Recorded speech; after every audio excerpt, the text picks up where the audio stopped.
Hello and welcome to the 2014-2015 Winter Forecast, brought to you by NeoWeather.com.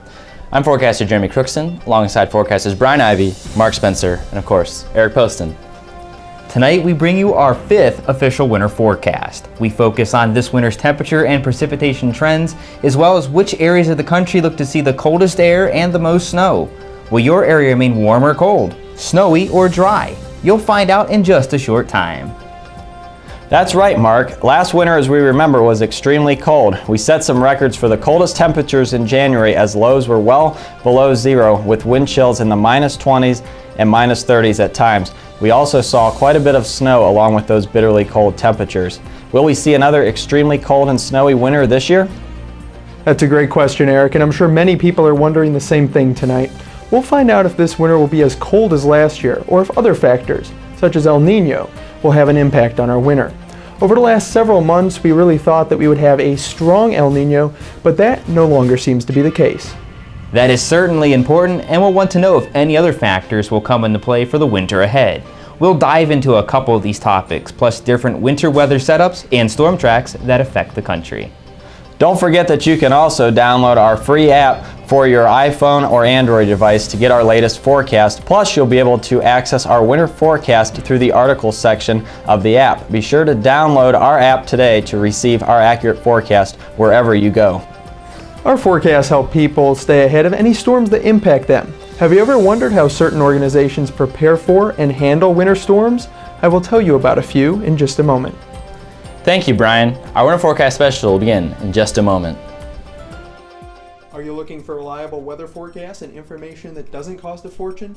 Look no further. NeoWeather now provides customized weather consulting services for anyone in Ohio. From radio stations to landscapers, snowplow operators, construction companies, and more, NeoWeather Weather Consulting brings you the weather information you need when you need it most. From current conditions and customized forecasts to audio hits, severe weather alerts, and so much more, NeoWeather Weather Consulting has a solution to fit your needs at very affordable rates. From golf tournaments, fairs, or any outdoor event to landscapers and paving companies, we will help you save time and money through an accurate and hyper-local forecast using the latest technology. Contact us today at 440-941-7504 and we'll begin working on a customized weather package that fits your needs. And visit our website at www.neoweather.com/consulting. NeoWeather, Ohio's home for weather. Forecaster Jim Sullivan starting us off in the Pacific Northwest. Unfortunately, if you like snow, if you like skiing in the Northern Rockies, this doesn't look like the best winter to do that. It looks like, unfortunately, some upper-level ridging of high pressure is going to dominate over much of the Pacific Northwest, not too unlike last winter, and keep much of the region warmer than normal and drier than normal. The farther east you head, the better chance it looks like there will be to get some cold and some snow by the time you get into parts of Idaho. Unfortunately, though, if you're looking forward to a lot of snow and great skiing in the Pacific Northwest mountains this winter, this doesn't look like the best winter to do that. Heading on down the coast now to the southwestern United States, this region, especially California, has been mired in an exceptional drought for years now, and we were hoping to get an El Nino this winter, a strong one that could bring a lot of rain to this area and alleviate the drought. Unfortunately, if we get an El Nino this winter, it's going to be weak, and it looks like high pressure might be centered on the west coast, which would mean the drought would continue for California with another warmer than normal and drier than normal winter. Now, as you head farther east, the weak El Nino, if it develops, would support some more rain and snow chances once you get into the Four Corners region, and some colder air might filter down into the central part of the country, which could make the Four Corners region near normal temperature-wise with near to slightly above average precipitation. So, if you're looking for cold and snow in the southwestern Four Corners, it looks like the farther east you go, the better your chances are. All right, and sliding farther east now into the southern plains and parts of the western and central Gulf Coast, we're expecting a big trough, which means cold air, to be in place over most of the central and eastern United States this winter, which would bring cooler than normal weather into the deep south at times this winter. And in addition, The weak El Nino we were just talking about, if it develops, would support above average precipitation across the Deep South, especially once you get towards the central Gulf Coast states. So, this combination of cooler than normal and wetter than normal, especially farther east, may cause a few more snow and ice chances than normal across the region. The farther west you are, it looks like the drier you'll be compared to normal. However, farther east, it could be a relatively active winter with a few chances for snow and ice in parts of Oklahoma, northern Texas, into Arkansas. Once you get farther south, it's really a crapshoot. You might see one or two snow or ice events in the winter, although it's also not at all uncommon that you don't see any at all.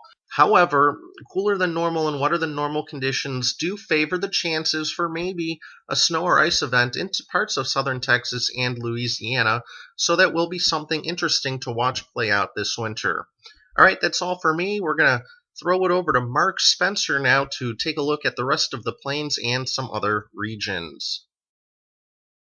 Thank you, Jim. Hello, everybody. I'm forecaster Mark Spencer. Let's take a look at the winter forecast for the Northern Plains. Another chilly winter is in store, especially for Minnesota and the western Great Lakes. Across the Dakotas, a little warmer and generally near average temperatures for much of Montana and Wyoming. A little warmer for western Montana, however, but it'll also be a little drier there. Much of the region will see near average precipitation with a little more snow possible in Minnesota. The biggest takeaway will be the cold, so be prepared for another cold winter in this region. Moving on to the Central Plains, this includes Nebraska, Kansas, Iowa, and Missouri. It will be cold for Iowa and Missouri and near average but still chilly for Nebraska and Kansas with near average precipitation in that area. The concern turns towards the east with slightly above average snow for Iowa and northern Missouri and a threat for a few ice storms across much of Missouri including Springfield, Kansas City, and St. Louis. Eastern Kansas may get in on some ice as well. Be prepared for frequent cold spells and, yes, those dreaded ice storms that can easily shut down cities, schools, and businesses. Jumping over to the southeastern United States, a bit of a battleground here. Overall, temperatures look to be below normal for the entire region, with the coldest air across the mountains of Tennessee and the eastern Carolinas. Precipitation region-wide will be above average. Florida and the Gulf Coast will be cool and wet with plenty of rain and below average temperatures. As you get into the Dixie states, Tennessee, northern Georgia, and the eastern Carolinas, more snow and even ice is expected than your average winter. We're expecting several storms to track to this area before heading up the East Coast, which means there will be a battle of warm and cold air, rain, ice, and snow. These will all be things that will have to be carefully watched. Remember the significant snow Atlanta received last winter that shut the city down? It wouldn't be out of the question if another similar event cropped up during the winter this year, so be prepared for snow and even some ice. Along the coast, we're expecting several coastal storms to move up the eastern seaboard this winter, which would bring a wintry mess of rain, ice, and snow to the area. All of this depends on the track of the system and how much warm air can get picked up by it. That will bring the difference between rain and snow. A track close to the shore would bring rain to the immediate coast, a wintry mix just inland, and snow further inland. A track just off the coast would bring mainly frozen precipitation to the area. Be prepared for cold and snow. We've already seen snow in this region this season and some very cold air. This may be a sign of things to at least start the winter with some wild temperature swings possible. Now let's go to Brian Ivey for a look at how some businesses deal with winter weather. Safety and quick plane turnaround are some of the most important things at an airport. It's important planes stay on time so airlines can make money and passengers can get where they need to go. Mother Nature sometimes has other ideas. Weather is a huge factor at any airport. There's two seasons. There's winter and preparing for winter, and believe me, that's true here at the airport. Fred Szabo is the commissioner of Cleveland Hopkins International Airport. Heavy snow can be pretty bad, but I think ice is the worst, mainly because that has the impact of really slowing traffic down much more significantly. Cleveland Hopkins has 13 combination vehicles. They have a broom, blower, and plow all in one. Don't think about getting one for your driveway though. They cost about $900,000 each. It takes about 48 minutes to clean a 9,000-foot runway with standard equipment. But with high coordination between air traffic control, the snow removal team, and the combination vehicles, only 17 minutes is needed. Our field maintenance crews basically try to determine what combination of chemicals they should use depending on the particular storm. The snow team starts practicing its attack against the snow and ice during late summer. I like it. I love it. So it's real nice and easy to run. The crazy Cleveland winter weather has only caused the airport to close once in Zabo's 13 years as a commissioner.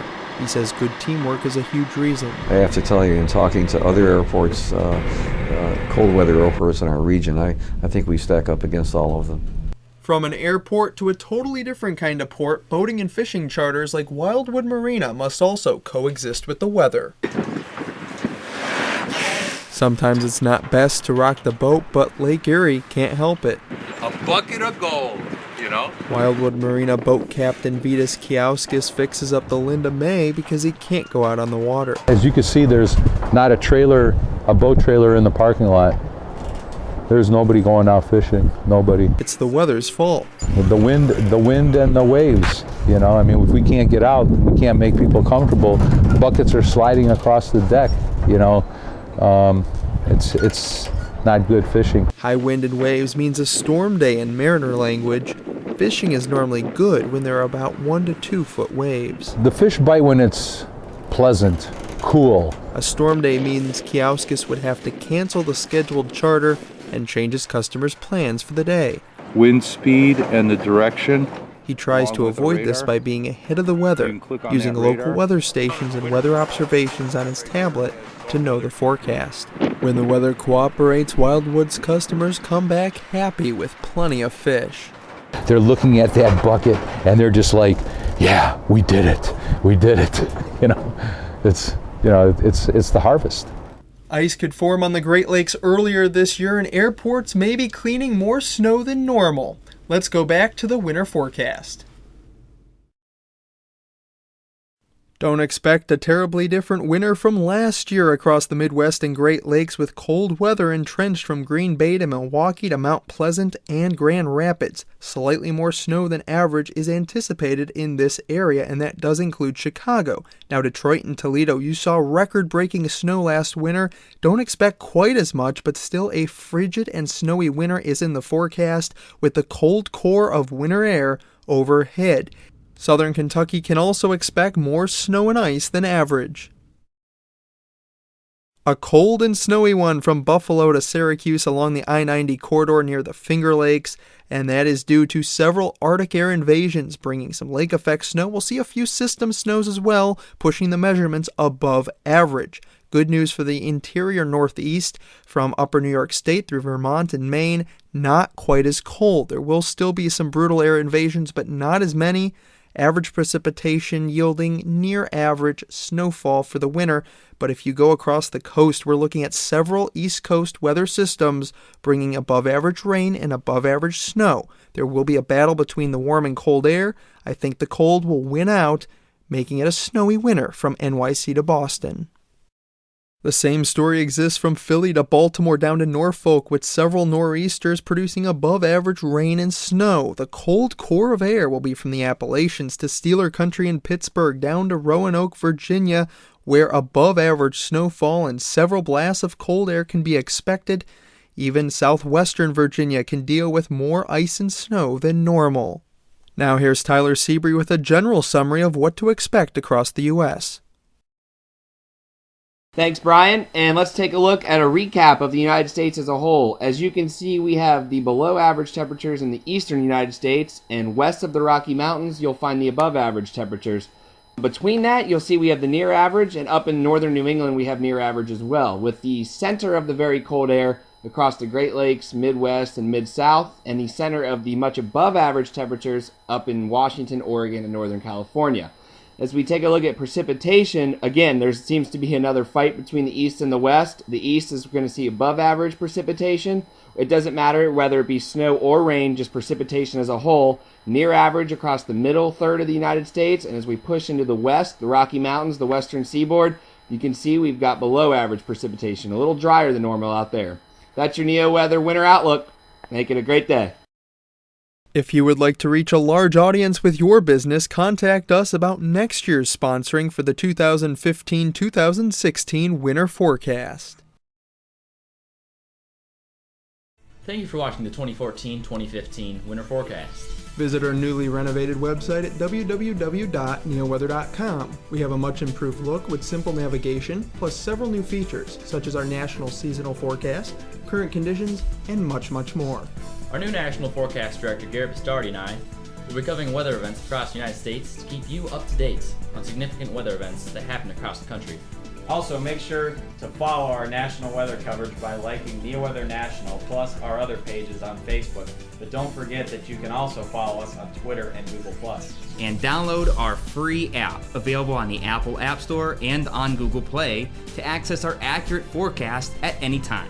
Have a great night.